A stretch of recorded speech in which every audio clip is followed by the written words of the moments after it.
இதில் இமெயிலில் அனுப்பிச்சிருந்தோம். இப்போ நேரடியாக வந்து கடிதத்தை கொடுத்துருக்கோம். இல்லை ஏற்கனவே காங்கிரஸ் கூட்டணிக்குள்ள வந்துட்டாங்க. கம்யூனிஸ்ட் கட்சிக்கும் பிசிக்கும் நம்ம அழைப்பு கொடுத்தாச்சு. அவங்க தரப்புல நம்ம என்ன மாதிரியான பதில் நமக்கு வந்திருக்கு? இல்லை, அவங்க ஆலோசிச்சுட்டு அவங்களுடைய இதெல்லாம் ஆலோசிச்சுட்டு அவங்களுடைய செயற்குழு பொதுக்குழுவில் அவங்களுடைய கூட்டங்கள் அவங்களுடைய ப்ரொசீஜருக்குள்ள அவங்களுடைய கமிட்டியில் ஆலோசிச்சுட்டு சொல்லுவாங்க. கண்டிப்பாக நேரில் ஒரு தடவை சந்திச்சு நாங்கள் இன்னைக்கு கவர்னரை சந்திச்சிருக்காரு தலைவர். என்ன சொன்னாங்க? என்ன இல்லை, அது சம்மந்தமாக கண்டிப்பாக ஒரு நாள் ரெண்டு நாள் வெயிட் பண்ணுவோம். மாளிகையிலேருந்து ஒரு செய்தி குறிப்பு வந்திருக்கு. இந்த மாதிரி ஆட்சி அமைக்க அழைப்பு வச்சாங்க. இல்லை, ஒரு நாள் வெயிட் பண்ணுவோம். வெயிட் பண்ணிட்டு நான் அது சம்மந்தமாக நாங்கள் டீட்டெயிலாக சொல்லுவோம். இல்லை, கவர்னர் என்ன சொல்கிறாருன்னா தாவேகாவுக்கு பெரும்பான்மை இன்னும் அவங்களுக்கு இல்லை, நம்பர்ஸ் இல்லை. அதனால சட்டப்படி உங்கள் எல்லாருக்கும் தெரியும், சட்டப்படி சிங்கிள் லார்ஜஸ்ட் பார்ட்டிக்கு கண்டிப்பாக ஆளுநர் அழைப்பு விடுக்க வேண்டும். இன்றைக்கி தமிழ்நாட்டில் ஒட்டுமொத்த தமிழக மக்கள் வந்து எங்களுடைய தலைவர் முதல்வராக வேண்டும் என்று இன்றைக்கி தமிழகம் முழுவதும் சிங்கிள் லார்ஜஸ்ட் பார்ட்டியாக எங்களுடைய தமிழக வெற்றி கழகத்திற்கு வாக்களிச்சிருக்காங்க. தமிழக வெற்றி கழகத்தை கண்டிப்பாக அவர் அழைக்க வேண்டும். அதுக்கான கடிதத்தை கொடுத்திருக்கிறோம். நம்ம பொறுத்திருந்து பார்ப்போம். இல்லை, பொறுத்திருந்து பார்ப்போம். டைம் இருக்குது. நேற்று கொடுத்துருக்கோம். இன்றைக்கி காலையில் திரும்பவும் அது சம்மந்தமாக சிங்கிள் லார்ஜஸ்ட் பார்ட்டியாக தமிழக வெற்றி கழகத்தை கண்டிப்பாக அழைக்க வேண்டும். இல்லை, நாங்களாக இன்னைக்கு மறுபடியும் கொடுக்கப்பட்டிருக்கு. ஸோ அதுக்கப்புறம் அவர் முடிவை சொல்ல வேண்டிய டைம் இருக்குது. கண்டிப்பாக என்ன சட்டப்பூர்வமாக செய்யணுமோ அதை செய்வாங்கன்னு நினைக்கிறோம். ஒரு நாள் வெயிட் பண்ணி பார்ப்போம். பிசிகா கம்யூனிஸ்ட் இவங்களுடைய ஆதரவு கிடைச்சாலே ஆட்சி அமைக்கிறதுக்கு போதுமானது. ஸோ இந்த மூலிகளுடைய ஆதரவு கிடைக்குங்கிற நம்பிக்கை தாவேகாவுக்கு ரொம்பவே இருக்குன்னு. இல்லை, அது கண்டிப்பாக எங்களுடைய ஆதரவுகளை கோரி இருக்கிறோம். கண்டிப்பாக அவங்களும் அதை ஆலோசிச்சுட்டு முடிவு சொல்லுவாங்க. அதே மாதிரி ஐயுஎம்எல்க்கு வந்து அழைப்பு கொடுத்துருக்கீங்களா? கொடுத்துருக்காங்க. ஐயுஎம்எல்க்கு கண்டிப்பாக கொடுத்துருக்குறோம். நேர்லேயும் அழைப்பு கொடுக்கப்பட்டுள்ளது. கண்டிப்பாக அவங்கள என்ன சொல்கிறாங்கன்னு பார்ப்போம். வேறு என்டிஏ கூட்டணியில் உள்ள ஏதாவது கட்சிகளுக்கு அழைப்பு ஏதாவது கொடுத்துருக்கீங்க? இல்லை, இது வரைக்கும் இல்லை. அதற்கான எண்ணமும் இல்லை. இப்போ ஆதரவு கொடுக்கக்கூடியவங்க அமைச்சரவை பதவிக்கு எதிர்பார்ப்பாங்க. அதெல்லாம் நம்ம எப்படி முடிவு பண்ண போகிறோம்? இல்லை, ஆதரவு வரட்டும். அதுக்கான ஏற்கனவே சொல்லியாச்சு. அதில் ஆட்சியிலும் பங்கு, அதிகாரத்திலும் பங்குன்னு எங்கள் தலைவர் வந்து முதல் மாநாட்டிலே சொல்லிட்டார். அனைவருக்கும் கண்டிப்பாக ஆட்சியில் பங்கு, அதில் அவங்களுடைய பார்ட்டிசிபேஷன் எல்லாம் இருக்கணுன்றதான் எங்களுடைய எண்ணம். அதுதான் வந்து ஒரு ஜனநாயகத்திற்கு எல்லாருக்கும். ஏன்னா அவர்களுக்கும் ஒவ்வொரு கட்சிக்கும் அந்த கட்சியிற்கு பொதுமக்கள் வாக்களிச்சிருக்காங்க. அவங்களும் அவங்களுடைய கொள்கையை நிறைவேற்றத்துக்கு ஆட்சியிலும் அதிகாரத்திலும் பங்கு இருந்தால் தான் அதை செய்ய முடியும். அதில் எங்களுடைய தலைவர் ஏற்கனவே வந்து முதல் மாநாட்டில் அதை சொல்லியிருக்கிறார். எல்லா கட்சிக்கும் அவங்களுடைய கொள்கையில் அவங்க மக்களுக்கு செய்ய வேண்டிய பணியில் ஆட்சியிலும் அதிகாரத்திலும் பங்கு இருந்தால் தான் செய்ய முடியும். அதற்கான பங்கீடு இருக்குன்றதுல முதல் மாநாட்டிலே சொல்லிட்டார். ஸோ அதில் எந்த மாற்று கருத்தும் இருக்காது. எந்த நெருக்கடியும் இல்லை. 100% இன்னைக்கு வந்து 1.5 கோடி மக்களுக்கு மேலே 1,75,00,000 மக்களுக்கு மேலே வாக்களிச்சிருக்கிறாங்க.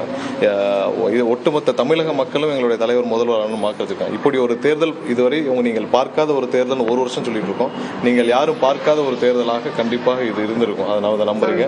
மக்கள் திருவிழா போல வந்து வாக்களிச்சாங்க.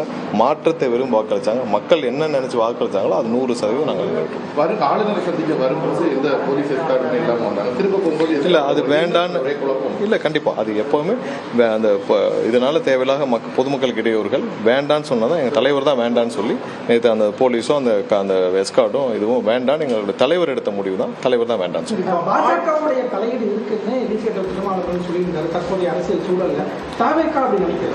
பாருங்க. எந்த சூழ்நிலையும் நீங்கள் பார்த்துருப்பீங்க என்ன நடந்துட்டு இருக்குன்னு. எந்த சூழ்நிலையிலும் நம்ம ஒரு நாள் வெயிட் பண்ணி பார்ப்போம். கவர்னர்கிட்ட கொடுத்துருக்கோம்.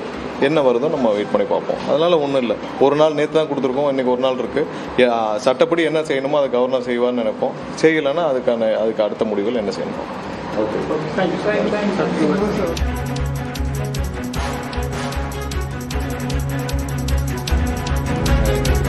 நாங்கள் இதில் இமெயிலில் அனுப்பிச்சிருந்தோம். இப்போ நேரடியாக வந்து கடிதத்தை கொடுத்துருக்கோம். இல்லை ஏற்கனவே காங்கிரஸ் கூட்டணிக்குள்ள வந்துட்டாங்க. கம்யூனிஸ்ட் கட்சிக்கும் பிசிக்கும் நம்ம அழைப்பு கொடுத்தாச்சு. அவங்க தரப்புல நம்ம என்ன மாதிரியான பதில் நமக்கு வந்திருக்கு?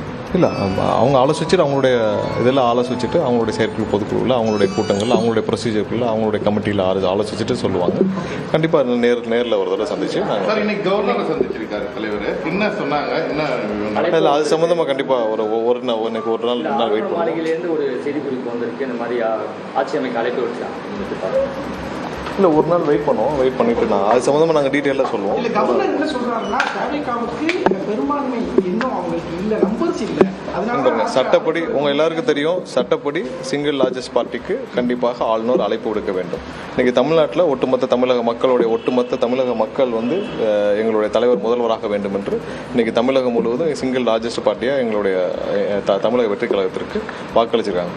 தமிழக வெற்றி கழகத்தை கண்டிப்பாக அவர் அழைக்க வேண்டும். அதுக்கான கடிதத்தை கொடுத்திருக்கிறோம். நம்ம பொறுத்திருந்து பார்ப்போம். சட்ட ரீதியாக அணுக போறதா இல்லை, பொறுத்திருந்து பார்ப்போம். டைம் இருக்குது. நேற்று கொடுத்துருக்கோம். இன்றைக்கி காலையிலே திரும்பவும் அது சம்மந்தமாக சிங்கிள் லார்ஜஸ்ட் பார்ட்டியாக தமிழக வெற்றி கழகத்தை கண்டிப்பாக அழைக்க வேண்டும். கேட்டீங்களா சார், இல்லை அவங்கள கூப்பிட்டு இல்லை நாங்களாக இன்னைக்கு மறுபடியும் கொடுக்கப்பட்டிருக்கு. ஸோ அதுக்கப்புறம் அவர் முடிவை சொல்ல வேண்டிய டைம் இருக்குது. கண்டிப்பாக என்ன சட்டப்பூர்வமாக செய்யணுமோ அதை செய்வாங்கன்னு நினைக்கிறோம். ஒரு நாள் வெயிட் பண்ணி பார்ப்போம். பிசிகா கம்யூனிஸ்ட் இவங்களுடைய ஆதரவு கிடைச்சாலே ஆட்சி அமைக்கிறதுக்கு போதுமானது. ஸோ இந்த மூலிகளுடைய ஆதரவு கிடைக்குங்கிற நம்பிக்கை தாவேகாவுக்கு ரொம்பவே இருக்குன்னு. இல்லை அது கண்டிப்பாக எங்களுடைய ஆதரவுகளை கோரி இருக்கிறோம். கண்டிப்பாக அவங்களும் அதை ஆலோசிச்சுட்டு முடிவு சொல்லுவாங்க. அதே மாதிரி ஐயுஎம்எல்க்கு வந்து அழைப்பு கொடுத்துருக்கீங்களா? கொடுத்துருக்காங்க. ஐயுஎம்எல்க்கு கண்டிப்பாக கொடுத்துருக்கோம். நேர்லேயும் அழைப்பு கொடுக்கப்பட்டுள்ளது. கண்டிப்பாக அவங்கள என்ன சொல்கிறாங்கன்னு பார்ப்போம். வேற என்டிஏ கூட்டணியில் உள்ள ஏதாவது கட்சிகளுக்கு அழைப்பு ஏதாவது கொடுத்துருக்கீங்க? இல்லை, இது வரைக்கும் இல்லை. அதற்கான எண்ணமும் இல்லை. இப்போ ஆதரவு கொடுக்கக்கூடியவங்க அமைச்சரவை பதவி கூட எதிர்பார்ப்பாங்க. அதெல்லாம் நம்ம எப்படி முடிவு பண்ண போகிறோம்? இல்லை ஆதரவு வரட்டும். அதுக்கான ஏற்கனவே சொல்லியாச்சு. அதில் ஆட்சியிலும் பங்கு அதிகாரத்திலும் பங்குன்னு எங்கள் தலைவர் வந்து முதல் மாநாட்டிலே சொல்லிட்டார். அனைவருக்கும் கண்டிப்பாக ஆட்சியில் பங்கு, அதில் அவங்களுடைய பார்ட்டிசிபேஷன் எல்லாம் இருக்கணுன்றதான் எங்களுடைய எண்ணம். அதுதான் வந்து ஒரு ஜனநாயகத்திற்கு எல்லாருக்கும். ஏன்னா அவர்களுக்கும் ஒவ்வொரு கட்சிக்கும் அந்த கட்சியிற்கு மக்கள் பொதுமக்கள் சிபிஐக்கும் சிபிஐக்கும் அதர் மற்ற கட்சிக்கும் நாங்கள் வந்து எங்களுடைய கடிதத்தை கொடுத்துட்டு ஆதரவு கேட்கிறோம். இப்போ என்ன சொல்லியிருக்காங்க சார்? இப்போ கட்சியோடைய அவங்களுடைய கூட்டங்களை முடித்து அவங்களுக்கு அனைத்து அவங்க நிர்வாகிகள் தலைவர்கள்ட்டையும் பேசிட்டு தான் அவங்க சொல்லுவாங்க. ஸோ அதுக்கான டைம் அவங்களுக்கு இருக்குது. இன்னும் அதர் ரெண்டு கட்சிகளுக்கும் போய் சந்திக்க இருக்கிறீங்களா? மற்ற கட்சிகளுக்கும் நேரில் போய் ஆதரவு இதை கொடுக்குறோம். இப்போ இன்னைக்கு ஒரு கவர்னர் ஆஃப் மாநிலம் ஒன்று வந்துச்சு, மெஜாரிட்டி நம்பர்ஸ் வேணும் அப்படிங்கிறத தாவேகிட்ட சொல்லியிருக்கோம். பாருங்க, சட்டம் என்ன சொல்லுதுன்னு எல்லாருக்கும் தெரியும். சிங்கிள் லார்ஜஸ்ட் பார்ட்டியாக தனி பெரும்பான்மை கட்சியாக தமிழக வெற்றி கழகத்திற்கு இன்னைக்கு ஒரு 1,70,00,000 மக்கள் வாக்களித்த ஒரு கட்சிக்கு, தனி பெரும்பான்மை உள்ள கட்சிக்கு கண்டிப்பாக அழைப்பு கொடுக்க வேண்டும். அது கவர்னருடைய வேலை. 2 வாரத்துக்குள்ள ஃப்ளோரில் நிரூபிக்க வேண்டியது எங்களுடைய கடமை. இதை கவர்னர் செய்வார்னு நம்புகிறோம். இதை கண்டிப்பாக கவர்னர் செய்வார் நம்புறோம். பார்ப்போம், பொறுத்து. மீண்டும் சந்திக்கிறதுக்கு என்ன நேரம் கேட்கப்பட்டிருக்கா? ஏன்னா 2 முறை சந்திச்சாச்சு. அதாவது தேவையான அழைப்பு கடிதம், அதாவது எங்களை அழைக்க வேண்டும் என்ற கடிதம், எங்களுடைய தலைவரை முதல்வராக அழைக்க வேண்டும் என்ற கடிதத்தை கொடுத்தாச்சு. ஸோ அது ஒரு தனிப்பெரும்பான்மை கட்சியாக எங்களை ஆட்சி அமைக்க எங்களுடைய தலைவரை முதல்வராக பதவி பிரமாணம் செய்ய ஆளுநர் கொடுத்தாச்சு. பொறுத்திருந்து பார்ப்போம். ஒரு நாள் பொறுத்து. உங்க கட்சி எவ்வளவு கான்ஃபிடண்டா இருக்கு நீங்க கவர்மெண்ட் ஃபார்ம் பண்ணுவீங்க? இல்லை, எங்கள் கட்சியை விட மக்கள் கான்ஃபிடண்டா இருக்காங்க. நாங்கள் கட்சியில் மக்கள், பொதுமக்கள் அனைவரும், தமிழக மக்கள் அனைவரும் கான்ஃபிடண்டா இருக்காங்க. வெயிட் பண்ணி பார்ப்போம். நீங்க உங்களுக்கு ஆதரவா எல்லாருமே தான் ஒரு கருத்து சொல்லிருக்காங்க. ஒரு கவர்னர் வந்து சிங்கிள் லார்ஜஸ்ட் பார்ட்டியை வந்து இதுதான் ஜனநாயகம். பொதுவாக இன்னைக்கு வந்து தனிப்பெரும்பான்மை கட்சியா சிங்கிள் லார்ஜஸ்ட் பார்ட்டியா எங்களுடைய கட்சிக்கு ஆளுநர் அழைப்பு விடுத்திருக்க வேண்டும். நாங்கள் அந்த எங்களுடைய இதையும் லெட்டரையும் எங்களுடைய ஆதரவு எம்எல்ஏ கடிதத்தை எங்களுடைய தலைவர் கொடுத்து விட்டார். கண்டிப்பாக ஆளுநர் ஜனநாயக முறைப்படி என்ன சட்டப்படி நடந்து கொள்வான்னு நம்புவோம், பார்ப்போம்.